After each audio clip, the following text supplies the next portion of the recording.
Shalom Bapak Ibu, Saudara-saudari yang terkasih di dalam Tuhan. Kita akan masuk dalam ibadah renungan malam Jemaat Ebenezer Selili.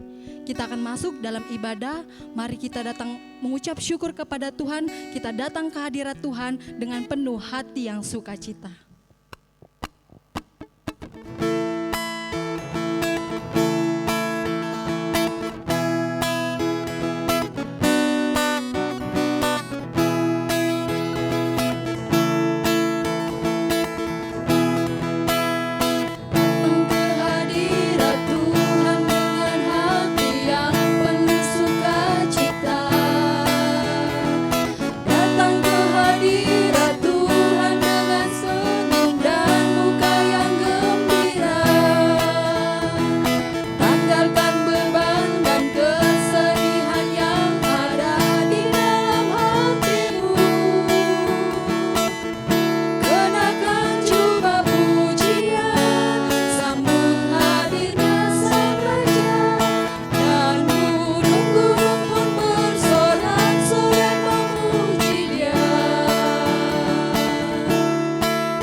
Ya Bapa, kami datang bersyukur, berterima kasih atas waktu yang begitu indah di dalam kehidupan kami. Nyata Tuhan, kami akan membaca bahkan merenungkan akan firman-Mu. Berkati firman-Mu ini sehingga kami boleh mendengarkan dengan baik dan boleh bisa menjadi contoh dan teladan di dalam langkah kehidupan kami. Nyata Tuhan, berkati juga hamba-Mu yang Kau telah pilih membentangkan firman-Mu di tengah-tengah kami. Berkati hamba-Mu, urapi hamba-Mu agar ia bisa berkata-kata sesuai dengan seturut firman Tuhan. Tuhan, kami telah siap mendengarkan firman-Mu. Dalam nama Tuhan Yesus kami sudah berdoa. Haleluya. Amin. Pembacaan kita pada malam hari ini terdapat dalam Alkitab Titus 2 ayat yang pertama hingga ayat yang ke-10. Kewajiban orang tua, pemuda dan hamba. Tetapi engkau beritakanlah apa yang sesuai dengan ajaran yang sehat. Laki-laki yang tua hendaklah hidup sederhana, terhormat, bijaksana, sehat dalam iman, dalam kasih dan dalam ketekunan. Demikian juga perempuan-perempuan yang tua, hendaklah mereka hidup sebagai orang-orang beribadah. Jangan memfitnah, jangan menjadi hamba anggur, tetapi cakap mengajarkan hal-hal yang baik. Dan dengan demikian mendidik perempuan muda mengasihi suami dan anak-anaknya.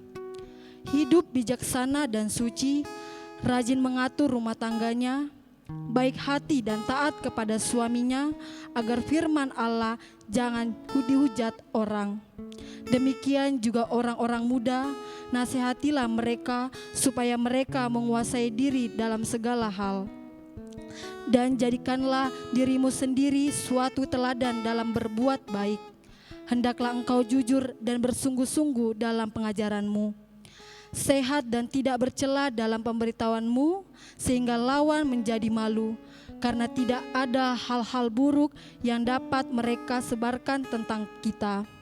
Hamba-hamba hendaklah taat kepada tuannya dalam segala hal dan berkenan kepada mereka.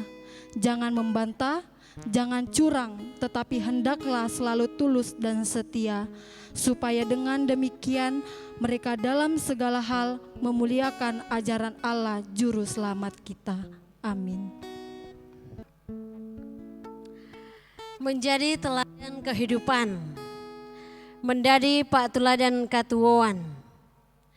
Saudara-saudara, ketika kita berbicara soal teladan, tentu kita sudah paham apa yang dimaksud dengan teladan. Singkatnya bisa katakan bahwa menjadi contoh, bisa ditiru, bisa juga kita meningkatkan lagi bahwa orang yang mempunyai integritas bahwa apa yang dikatakan dan dilakukan itu sama harapan Paulus kepada Titus bahwa Titus itu akan menjadi teladan. Dan supaya menjadi teladan maka ada beberapa hal yang memang perlu diperhatikan. Bahwa ada juga di tengah-tengah jemaat kelakuan-kelakuan dan ajaran-ajaran yang tidak sehat yang muncul dalam jemaat di Kreta saat itu. Karena itu kepada masing-masing kategori-kategori disampaikan. Pertama, Paulus menyampaikan bagaimana dengan orang-orang tua atau laki-laki yang tua. Ya, ayat 2, laki-laki yang tua, apa yang dikatakan saudara? Hendaklah hidup sederhana, terhormat, bijaksana, sehat dalam iman, dalam kasih, dan dalam ketekunan. Itu harapan dari Paulus untuk orang-orang tua atau laki-laki yang sudah tua. Kemudian supaya berimbang maka Paulus juga menyampaikan kepada perempuan-perempuan. Pertama untuk perempuan yang tua, yaitu supaya perempuan yang tua itu hendaklah mereka hidup sebagai orang-orang yang beribadah. Jangan memfitnah, jangan menjadi hamba anggur, tetapi cakap mengajarkan hal-hal yang baik. Mengapa Paulus mengajarkan di sini menggarisbawahi bahwa janganlah perempuan-perempuan yang tua itu menjadi pemfitnah. Karena mungkin sudah kurang kerjaan akhirnya banyak kali yang dikatakan adalah fitnah. Kemudian harusnya bahwa semakin cakap mengajar. Bagaimana itu cakap mengajar? Yang mau dikatakan bahwa dia mampu untuk mengajar. Nah, kemudian untuk perempuan-perempuan muda. Dan dia juga mampu untuk mendidik anaknya yang perempuan muda supaya anak-anaknya itu mampu mengasihi suami dan anak-anaknya. Lalu untuk perempuan muda juga bahwa supaya hidup bijaksana dan suci, rajin mengatur rumah tangga. Rajin mengatur rumah tangga, jangan sampai hanya hidup sekarang ini HP terus. Habis itu piring tidak dicuci. Rumah tidak dirapikan. Habis itu pesan makanan online salah online. Karena apa? Tidak cakap dalam mengatur rumah tangga. Karena yang dilakukannya hanyalah di dunia medsos. Selfie sana, selfie kiri. Foto ini, foto itu. Tidak ada habis-habisnya, akhirnya rumah tangga tidak diurus saudara. Nah, juga kepada orang-orang muda. Mengapa semua kategori umur ini disampaikan Bapak Ibu? Supaya ada keseimbangan. Bukankah terjadi miskomunikasi ya? Orang muda merasa ditinggalkan. Orang tua merasa tidak dipedulikan. Tidak dihormati lagi. Ada aturannya saudara. Dia menginginkan bahwa seorang muda itu orang-orang muda supaya mereka menguasai diri dalam segala hal. Wah, rupa-rupanya bahwa orang muda kadang-kadang kurang bisa menguasai diri ya. Karena itu Titus masih muda lalu dikatakan jadikanlah dirimu sendiri suatu teladan dalam berbuat baik. Apa yang perlu menjadi teladan di sini saudara? Perlu jujur dan bersungguh-sungguh dalam pengajaran yang sehat, tidak bercelah, dan karena itu jangan sampai mengajarkan yang tidak benar lalu mendapatkan malu. Para hamba, para pelayan juga diperingatkan saudara-saudara. Mengapa kalau kita memperhatikan bahwa kok semuanya diperingatkan ya? Supaya masing-masing paham. Sebagai orang tua ya tu laki ni maadokko nangala susi beto. Sebagai penasehat, sebagai penengah, sebagai orang muda, jangan karena gejolak jiwa muda lalu kemudian mungkin menyepelekan hal-hal lain. Mungkin sudah mengeluarkan kata-kata yang menyakiti orang tua dan lain sebagainya. Maka semuanya disampaikan dengan baik. Perempuan-perempuan muda, perempuan-perempuan tua, bagaimana menempatkan diri. Ketika semuanya menempatkan diri pada posisi-posisinya, maka semuanya bisa menjadi contoh atau bisa menjadi teladan. Karena itulah saudara, menjadi perenungan buat kita. Bagaimana dengan kehidupan kita? Apakah kita sudah memposisikan diri pada yang sebenarnya? Sebagai orang yang tua, orang muda, atau ketika kita menjadi pelayan, ketika kita menjadi seorang pekerja, bagaimana sikap yang seharusnya ada? Karena ada juga seorang karyawan tapi dia berlagak seperti bos. Jadi ini yang mau dikatakan Bapak Ibu Saudara, bahwa alangkah indahnya kehidupan ketika memang masing-masing pada porsinya. Dan akan menjadi contoh ketika memang memahami, wah saya sudah berumur sekian, harusnya saya sudah begini. Saya ini orang muda, harusnya saya begini. Maka dia akan menjadi teladan bagi orang muda, bagi orang lain, dan lebih daripada itu saudara, Tuhan Yesus sendiri menjadi teladan yang kokoh buat kita. Apa yang dikatakan soal kasih, soal cara hidupnya, itulah teladan yang sesungguhnya saudara, yang kita teladani. Dan marilah kita selaku anak-anak Tuhan yang percaya kepadanya, menjadikan hidup kita ini hidup yang penuh dengan keteladanan, bukan hidup yang justru menjadi batu sandungan bagi orang lain. Namun baiklah, masing-masing kita katakan bahwa biarlah Tuhan yang akan menolong kita untuk selalu menampilkan yang terbaik, sehingga kita boleh menjadi teladan. Dan Yesus Kristus, sang teladan yang sesungguhnya, akan menjadi fokus kita dalam kehidupan kita ini. Amin.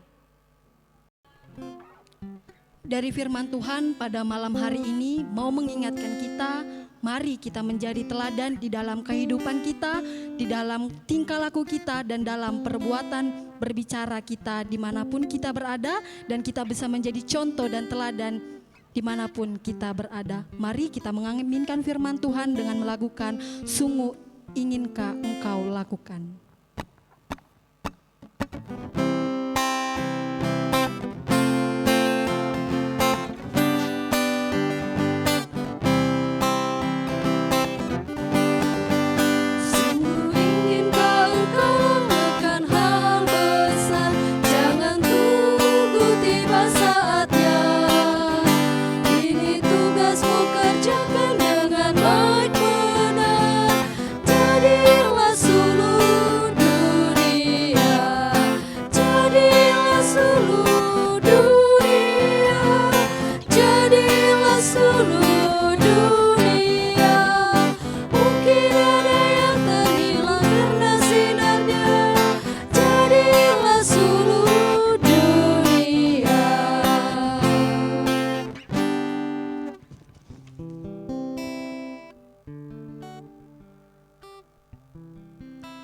Ya, mari saudara-saudara kita menaikkan doa syafaat kita malam ini, kita berdoa. Terima kasih Bapa di sorga, ketika firman-Mu datang terus-menerus di tengah-tengah kehidupan kami, menegur kami untuk terus menjadi teladan di sepanjang kehidupan kami ini. Kami tidak mampu Tuhan untuk menjadi contoh, tapi dengan pertolongan Roh Kudus-Mu, kiranya Tuhan memampukan kami untuk dapat melakukan hal-hal baik di sepanjang kehidupan kami. Bapa di sorga, malam ini kami datang berdoa untuk setiap keluarga anak-anak-Mu. Ketika mereka berkumpul di hadapan-Mu Tuhan, kami tahu bahwa tangan Tuhan diangkat untuk memberkati mereka. Karena itu ya Tuhan, biarlah mereka senantiasa berada dalam perlindungan-Mu, dalam tuntunan kasih dan setia-Mu. Kami berdoa Tuhan, buat anak-anak kami, generasi muda kami, Engkau memberkati mereka. Biarlah Tuhan, mereka tetap berada dalam kesetiaan kepada Tuhan. Baik itu yang ada bersama dengan kami di sekitaran Samarinda ini maupun yang ada di tempat-tempat lain. Tuhan peliharakan kehidupan mereka semua. Ke dalam tangan pengasihan-Mu Tuhan, kami datang membawa pekerjaan usaha setiap anak-anak-Mu. Tuhan memberkati setiap pekerjaan mereka, menolong mereka. Dan Tuhan tunjukkan yang terbaik dalam melakukan semuanya itu. Kami datang berdoa Tuhan, ketika ada saudara-saudara kami yang dinyatakan terpapar virus corona, Kami tahu Tuhan bahwa Engkau akan memulihkan mereka dan mereka tetap kuat untuk menghadapi semuanya ini. Terima kasih ya Bapa di sorga. Kami membawa seluruh pergumulan kehidupan kami. Baik itu pergumulan kami secara pribadi, pergumulan kami dalam keluarga. Tuhan menolong, Tuhan memberkati kami. Ini syafaat kami malam ini. Kami bawa doain. Dalam nama Tuhan Yesus, itulah Tuhan dan Juru Selamat kami yang hidup. Amin. Ya, demikianlah ibadah kita pada malam hari ini. Selamat malam dan Tuhan Yesus memberkati Bapak Ibu Saudara-saudara.